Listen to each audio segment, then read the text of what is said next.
My friends, today we are going to talk about something that the world often calls harmless, something people excuse, justify, and even promote, but the Word of God speaks clearly against it. The Bible warns us that not every desire, not every intimate act, is blessed by God. In fact, some are condemned. Yet, in our time, many preachers, teachers, and so-called leaders cover the truth.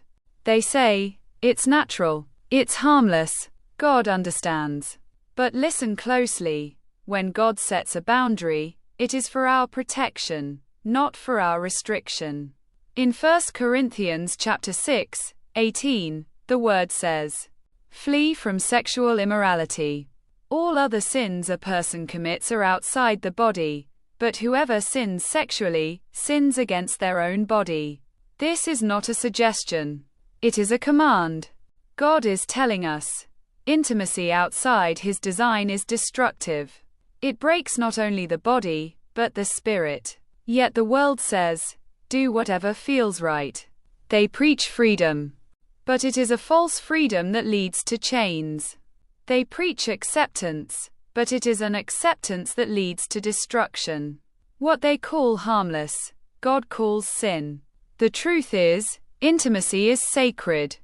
It was designed by God, within the covenant of marriage, to reflect His holiness, His unity, His love. Anything outside of that is counterfeit.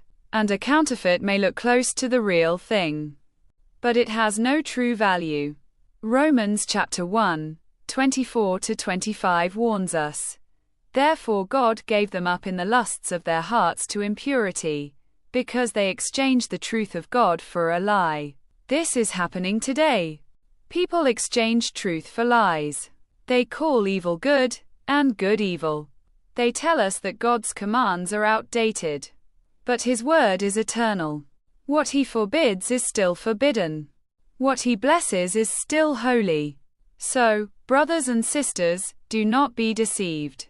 The intimacy that God designed is beautiful, but when twisted by sin, it destroys.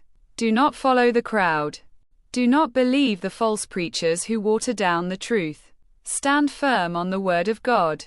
Because in the end, it will not matter what culture said, what friends said, or even what preachers said. It will matter only what God said. And He has spoken. Choose purity. Choose obedience. Choose God's way, for His way leads to life, but the world's way leads to death. Light bulb, remember, what they preach is harmless, the Word of God condemns. And what God condemns, He condemns in love, because He longs to save your soul. Folded hands, stay strong, stay faithful, and keep believing.